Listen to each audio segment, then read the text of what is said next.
دیکھیں اس طرح کی باتیں ماضی میں بھی بعض لوگ کیا کرتے تھے اور کہتے تھے کہ پاکستان کا ایک بیانیہ ہونا چاہیے، کہ سٹینڈ ہونا چاہیے، لیکن پاکستان کا بیانیہ کس فیکٹری میں بنتا ہے ہمیں اس فیکٹری کا آج تک ایڈریس نہیں ملا ہے. ہم نہیں جان پائے ہیں کہ کون سی فیکٹری کس جگہ پر بیٹھ کر.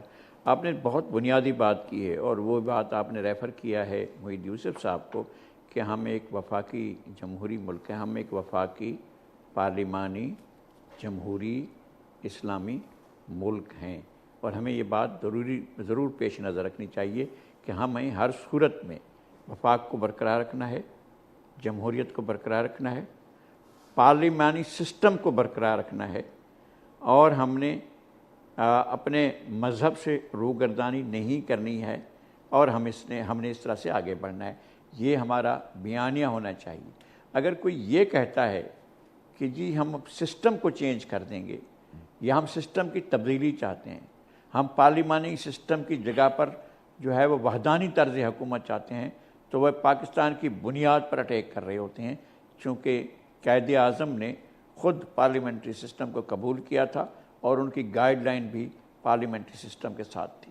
دوسری بات، قائد اعظم کی 11 اگست کی تقریر وہ ہمارے لیے گائیڈ لائن ہے. ہمارے آئین کا پریمبل یہ ہونا چاہیے جو قائد اعظم کی تقریر تھی، جس کی گائیڈ لائن قائد اعظم نے دی تھی کہ پاکستان ایک تھیوکریٹک اسٹیٹ نہیں ہوگی، پاکستان میں پاپائیت نہیں آئے گی، پاکستان میں ملائیت نہیں آئے گی. لوگ سیز کر دیں گے اپنے آپ کو کہ کوئی ہندو کہے یا کوئی مسلم کہے، کوئی شیعہ ہو یا کوئی سنی ہو، وہ مذہبی معنوں میں اپنے طور پر رہیں گے، لیکن اسٹیٹ کے شہری کے طور پر سب ایک جیسے ہوں گے. یہ قائد اعظم کا فرمان تھا. قائد اعظم نے کہا تھا کہ ذخیرہ اندوزی نہیں ہونی چاہیے، رشوت خوری نہیں ہونی چاہیے. وہ تمام چیزیں جو قائد اعظم نے کہی تھیں، ان تمام چیزوں سے ہم صرف نظر کرتے ہیں اور اس کا حصہ نہیں بناتے ہیں. قائد اعظم کی تقریر 11 اگست کو ہوئی، پاکستان بننے میں 3 دن باقی تھے، لیکن قائد اعظم کی تقریر کو سینسر کر دیا تھا یہاں کے حکمرانوں نے. قائد اعظم نے یہاں اسمبلی میں خطاب کیا تھا اور کہا گیا تھا کہ یہ تقریر نہ آن ایئر جائے گی، نہ پبلش ہوگی، نہ کوئی اخبار چھاپے گا. یہ ہدایت نامہ جاری ہوا تھا. تو قائد اعظم کی تقریر سینسر ہو گئی تھی اور ہمارا بیانیہ بھی سینسر ہو گیا تھا، اور ہمارا وہ آئین جو قائد اعظم کے فرمودات کی روشنی میں بننا تھا وہ بھی سینسر ہو گیا تھا. اور وہ سینسر کرنے والے کوئی اور نہیں تھے، اس اسٹیٹ کے اسٹیبلشمنٹ کے طاقتور عناصر تھے. یہ پوچھا تھا، ایک اخبار کے ایڈیٹر نے یہ سوال کیا تھا کہ قائد اعظم کی یہ تقریر کیوں سینسر کی ہے؟ تو انہوں نے کہا کہ قائد اعظم کی تقریر تصور پاکستان کے خلاف ہے. تو انہوں نے کہا تصور پاکستان قائد اعظم کے علاوہ کون اور پیش کر سکتا ہے؟ تو انہوں نے کہا یہ اسٹیٹ طے کرے گی، اور وہ کوئی اور نہیں تھے. پاکستان کے پہلے سیکرٹری جنرل محمد علی تھے، جو چودھری محمد علی تھے، جو پاکستان میں وزیر اعظم بنے. انہوں نے ایک اخبار کے ایڈیٹر جناب الطاف حسین کو یہ جواب دیا تھا 1947 11 اگست 1947 کو یہ جواب دیا تھا کہ پاکستان کا جو تصور ہے قائد اعظم کی تقریر اس کے برعکس ہے، اس لیے ہم یہ تقریر نہیں چلنے دیں گے. تو قائد اعظم کا یعنی کہ لغاری صاحب اسٹیبلشمنٹ اور یہ تمام تر لوگ اس وقت سے زیادہ طاقتور تھے کہ وہ عوام دشمن، اسٹیٹ دشمن بیانیہ ہوگا، اس کا کوئی تعلق نہیں ہوگا پاکستان کے عوام سے، اور پھر باقی حکومتیں جو اس کو فالو کرتی رہیں. جی، گفتگو کا سلسلہ جاری ہے. ایک بریک کی جانب بڑھیں گے، بریک سے واپس آ کر مزید بات کرتے ہیں. ساتھ رہیے.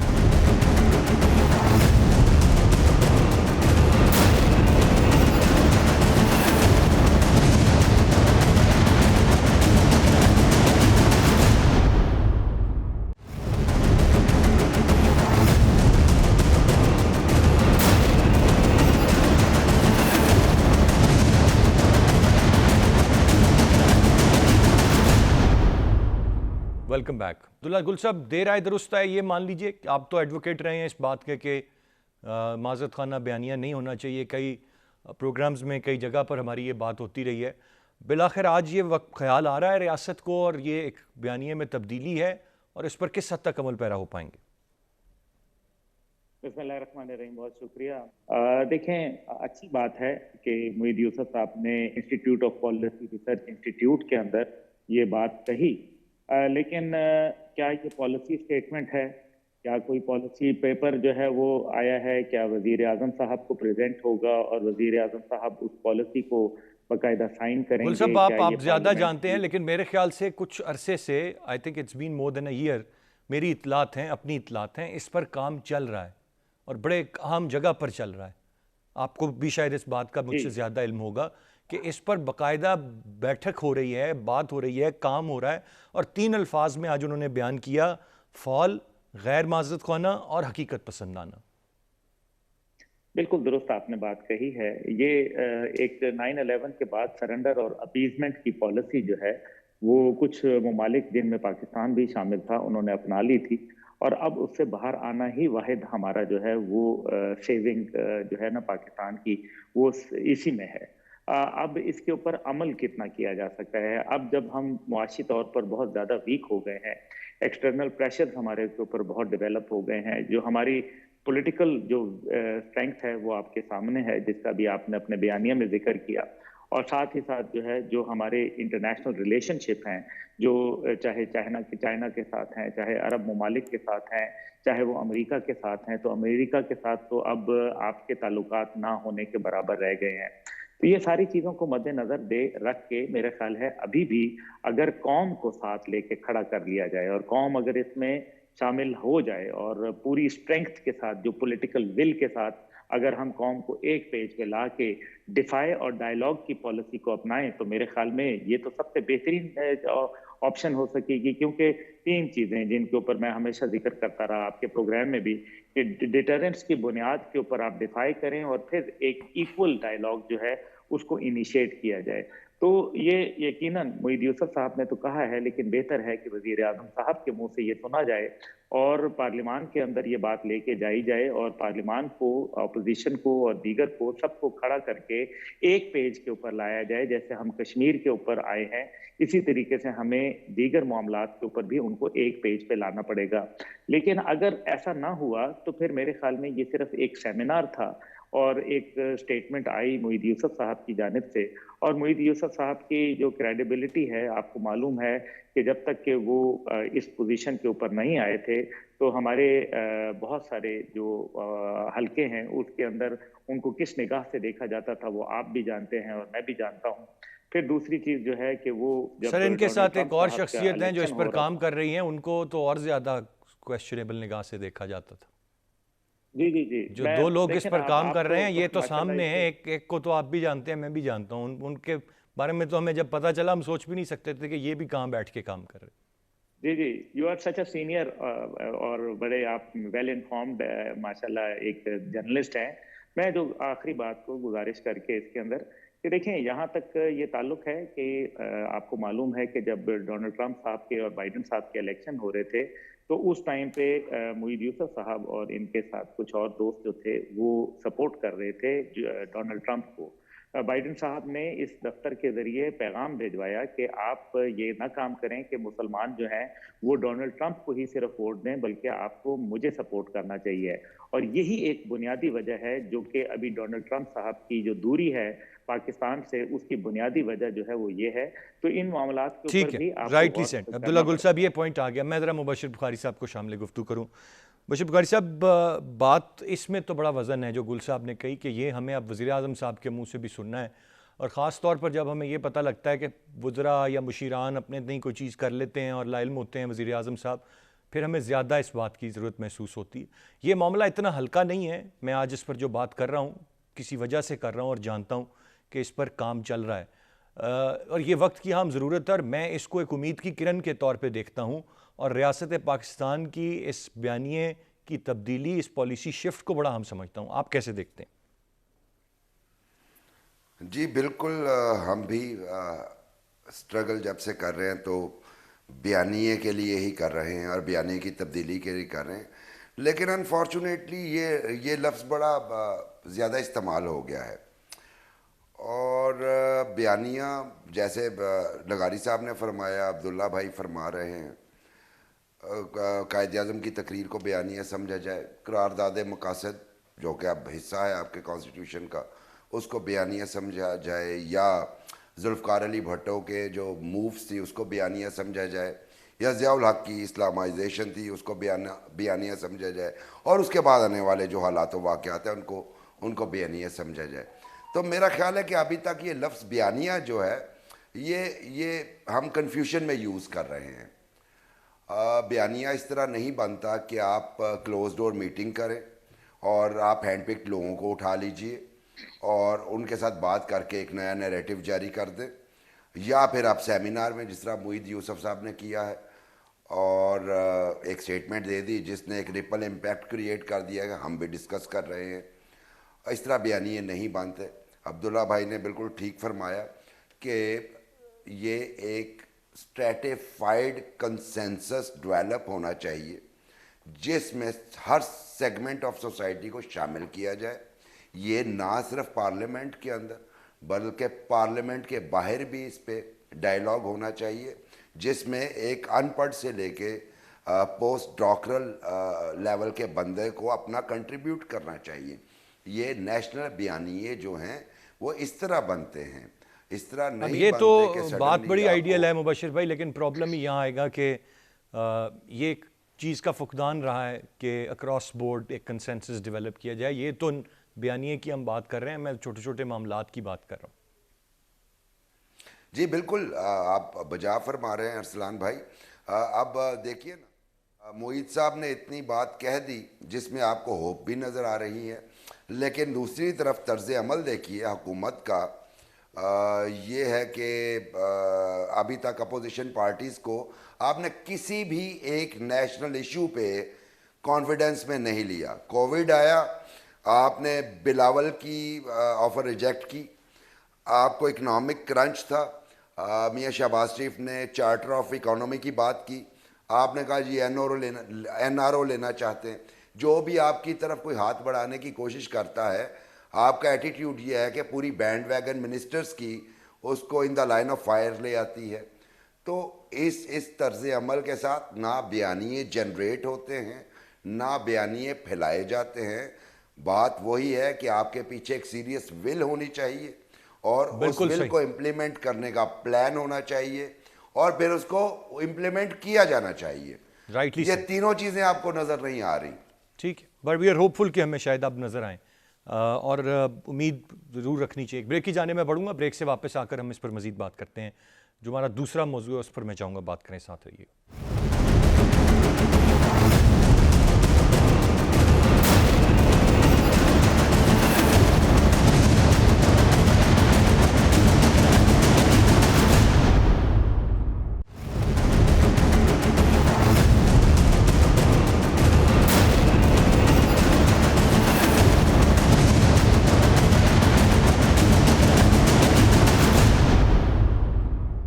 جی ویلکم بیک. ایک بڑا اور انتہائی اہم مسئلہ اس وقت چل رہا ہے اور بڑا محتاط انداز میں ہم نے جو اس وقت ریاست پاکستان جو موقف رکھتی ہے, جو ایک دوسرا سینٹیمنٹ ہے, کالعدم قرار دینا اور اب یہاں تک کی باتیں کہ بیرونی ہاتھ ان کی امداد میں ملوث ہے اور دشمن ملک تک کی بات کی جا رہی ہے. نذیر لغاری صاحب, it's a very sensitive matter. میں چاہوں گا کہ ذرا کسی کی بھی دل آزاری کے بغیر اور اپنے اسٹیٹ کے بیانیے کو بھی مد نظر رکھتے ہوئے یہ معاملہ کس طرف جا رہا ہے اور کیوں جا رہا ہے؟ پہلی بات تو یہ ہے کہ ہر شخص کا یہ حق ہے کہ وہ اجتماع کرے اور پرامن اجتماع کر کے اپنی گریونسز, اپنی شکایات وہ ریاست کے سامنے پیش کرے, ریاستی اداروں کے سامنے پیش کرے اور اس کا بیان کرے. یہ بنیادی بات ہے. میں اس حق کو بغیر مشروط طور پر تسلیم کرتا ہوں اور ان کا جو بھی بیانیہ ہے, جو بھی نقطہ نظر ہے, اسے پیش کرنے کا پورا اختیار ہے. لیکن میں اس بات کو بھی جانتا ہوں کہ جو مونوپولائزیشن آف دا ٹیرر ہے وہ صرف اسٹیٹ کے پاس ہے. یہ نہیں ہے کہ عام آدمی اٹھے اور وہ بندوق ہاتھ میں لے کر لوگوں کو قتل کرنا شروع کر دے یا لا انفورسنگ اداروں کو جو ہے ٹارگٹ کرنے لگ جائے. یہ اتھارٹی کسی کے پاس نہیں ہے اور حکومت کے پاس بھی ایسا نہیں ہے کہ وہ بلا جواز اٹھ کر ایک مرگ انبوہ کرے اور کہے کہ میں ہم لوگوں کو, چونکہ ہمارے پاس مونوپولائزیشن آف دا ٹیرر ہے اس لیے ہم ٹیرر پھیلائیں گے اور لوگوں کو جو ہے وہ بندوق اٹھا کر ہم جو ہے ان کو بھون دیں گے. تو یہ اسٹیٹ کو بھی یہ اختیار نہیں ہو سکتا ہے. لیکن اگر کوئی اسٹیٹ کی رٹ کو چیلنج کرے تو پھر اسٹیٹ کے پاس یہی چارہ کار ہے کہ وہ اپنی ول کو استعمال کرے. اگر اس کی ول ہوگی کہ یہ سب کچھ نہیں ہوگا, اگر یہ ول ہوگی کہ ادارے جو ہیں وہ یرغمال نہیں بنائے جائیں گے. اگر یہ ول ہوگی کہ ہم ماسس کو کسی کا یرغمال نہیں بننے دیں گے, اگر ول ہوگی کہ ہم ٹیرر نہیں کرنے دیں گے سوسائٹی کو, تو وہ کامیاب ہوتے. میں مثال دیتا ہوں کہ پربھاکرن اور تامل ٹائیگر جو تھے وہ سری لنکا میں اسٹیٹ کو چیلنج کر رہے تھے, ایئرپورٹ پر اٹیک کر دیا تھا, اداروں کے سربراہوں کو مار دیا تھا, بڑے پیمانے پر قتل عام کیا تھا. الٹیمیٹلی جب اسٹیٹ نے طے کیا اور اس کی ول ہوئی کہ ہم نے یہ کام آگے نہیں بڑھنے دینا ہے, تو پھر اسٹیٹ کے آگے ٹھہر نہیں سکے اور کئی روز تک پربھاکرن کی لاش پڑی رہی, کو اٹھانے والا نہیں تھا. یہ ہوتی ہے جب ریاست کی ول ہوتی ہے. میں بالکل نہیں کہتا ہوں کہ ایک شخص کو بھی مارا جائے, میں بالکل نہیں کہتا ہوں کسی کو ٹارگٹ کیا جائے, لیکن کسی شخص کو بھی اختیار نہیں ہونا چاہیے کہ وہ اپنی بات بزور ڈنڈا لے کر اور بندوق لے کر منواتا پھرے اسٹیٹ سے یا کسی اور سے. بالکل آپ نے لغاری صاحب دریا کو کوزے میں بند کر دیا ہے, آپ کی بات مجھ تک پہنچ گئی, اور بالکل آپ کی بات آپ نے بالکل بجا فرمائی آن دا ٹارگٹ.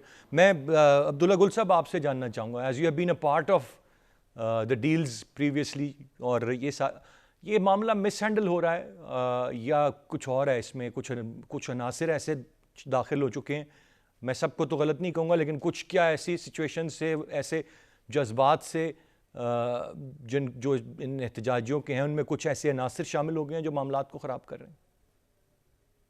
دیکھیں, دو باتیں بڑی امپورٹنٹ ہیں. لغاری صاحب کی باتیں بڑی خوبصورت تھیں, اور اس کے اندر سب سے امپورٹنٹ بات یہ ہے کہ جب خادم حسین رضوی صاحب حیات تھے تو معاملات کچھ اور تھے. ابھی آپ نے ان کی لیڈرشپ کو بند کر دیا ہے اور وہ رڈر لیس ہیں, بالکل آپ کو بغیر بادبان کے کشتی ہیں جو ادھر ادھر ہچکولے کھا رہی ہیں. تو یہ ایک میرے خیال میں ڈائلما ہے. دوسرا اس کے اندر جو سب سے اہم پہلو ہے وہ یہ ہے کہ دیکھیں, اس کے اندر ول آف دا نیشن کو ساتھ لے کے آئے. اور میں یہ چاہوں گا کہ جس طریقے سے ابھی ہم نے ہمارے پولیس والوں کو جس طرح سے بہت سپورٹ کیا گیا, شہید کیا گیا, وہ دکھایا گیا, لیکن حکومت کے پاس اور بھی مشینری ہوتی ہے, ڈرون تھے, دیگر چیزیں تھیں, ابھی تک وہ فوٹیج دیکھنے میں نہیں آ رہی جس میں باقاعدہ جو ہے وہ کلیشن کوپ سے پولیس کے اوپر ڈائریکٹ فائر ہو رہے ہیں. اگر حکومت کو یہ پتا ہے کہ 27 لوگ جو ہے وہ کلیشن کوپ والے اندر آ گئے ہیں, تو پھر ان کو پکڑا کیوں نہیں گیا؟ اور لال مسجد کے اندر بھی آپ کو پتا ہے بہت ساری کلیشن کوپ تھیں. تو بہتر یہ ہے کہ معاملات کو کوئی بھی لاٹھی اور گولی کے ساتھ جو ہے کوئی بھی کسی بھی تحریک کو کسی بھی دنیا کی جگہ میں کچلا نہیں جا سکا, اور خاص طور پہ ایک ایسی تحریک جو کہ اس ٹائم پہ الیکشن کمیشن پہ رجسٹرڈ ہو اور اس کے لوگ باقاعدہ سیاست کرنے کی ان کو اجازت ہو, عدالت کے ان کے لیڈر کے لیے رہائی کے حکم ہوں, اور ساتھ ہی ساتھ جو ہے وہ اگر تشدد کا راستہ اپناتے ہیں تو اسٹیٹ جو ہے اس کو کوئی رعایت نہیں بخشنی چاہیے. لیکن ساتھ ہی ساتھ یہ ہے کہ جب تک آپ عوام کے اندر دیکھیں نا, اصل میں بات یہ ہے کہ عوام کے اندر بہت زیادہ شکوک اور شبہات ہیں, اس کی جو بھی وجوہات ہو سکتی ہیں. یہ ٹی ٹی پی کے حوالے سے بھی کہا گیا کہ ان کا لنک جو ہے وہ انڈیا سے ہے, لیکن اسی ٹی ٹی پی کے ساتھ حکومت مذاکرات کی بات کر رہی ہے. یہ آج بھی جو بات ہو رہی ہے آپ دیکھ لینا, مذاکرات گل صاحب again it is like that we are confused, ہمیں پتہ نہیں ہے ہم نے کیسے ڈیل کرنا ہے. بالکل اٹر کنفیوژن ہے. اور میں جو ٹھیک ہے, میں سر وقت بڑا محدود ہے, میں ذرا آپ کا جواب آ گیا اٹر کنفیوژن. بخاری صاحب ذرا پریسائزلی اس پر آپ بھی جواب دے دیں کہ آپ اس معاملے کو کیسے دیکھ رہے ہیں. میں صرف آپ کو خبر دے رہا ہوں, وہ یہ کہ کل جو ہے ان کو کالعدم قرار دینے کی جو ہے وہ مطلب ان کی پولیٹیکل ایکٹیویٹیز کو, پولیٹیکل جماعت کو بین کرنے کی بات کہی گئی. اسے عسکریت پسند کہا گیا, لیکن عبداللہ بھائی نے مثال دی ہے کہ ٹی ٹی پی کے ساتھ مذاکرات بھی ہو رہے ہیں. تو خبر میں آپ کو یہ دینا چاہ رہا ہوں کہ ان کے ساتھ بھی مذاکرات شروع ہو گئے ہیں. 3 رکنی کمیٹی جس کو سعد رضوی لیڈ کر رہے ہیں, اسلام آباد میں اس وقت مذاکرات میں ہیں.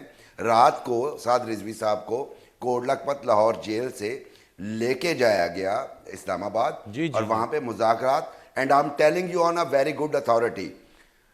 ٹھیک, سو جو آپ نے بات کی کہ کنفیوژن ہے کہ ان کو ہینڈل کیسے کرنا ہے, بات بالکل ٹھیک تھی. جب عدالت نے کہا کہ رہا کیا جائے, رہا کر دینا چاہیے تھا.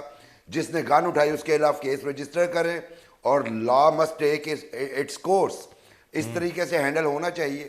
لیکن یہ کنسیشنز بھی دیتے ہیں, پھر ہارش بھی ہوتے ہیں. انہیں واقعی میں نہیں پتا کہ اس کو کیسے ہینڈل کرنا ہے. Rightly said sir, point well taken. Thank you very much تینوں معزز مہمانوں کا, بہت بہت شکریہ. یہ سچویشن امید کرتے ہیں کہ جتنا جلدی ہو سکے وہ حل ہو جائے، کیونکہ وہ سبھی کے لیے بہتری ہے. ادروائز جو ایک اسٹینڈ اسٹل کی سچویشن ہے، دس از وریسم، ایک عام آدمی کے لیے بھی، اور ایک اسٹیٹ پر بھی سوال اٹھ رہے ہیں اور عالمی میڈیا بھی اس پر بات کر رہا ہے. Let's hope it gets sorted as early as possible. آج کے پروگرام سے اتنے ہی. ارسلان خالد کو اجازت دیجیے. اللہ نگہبان.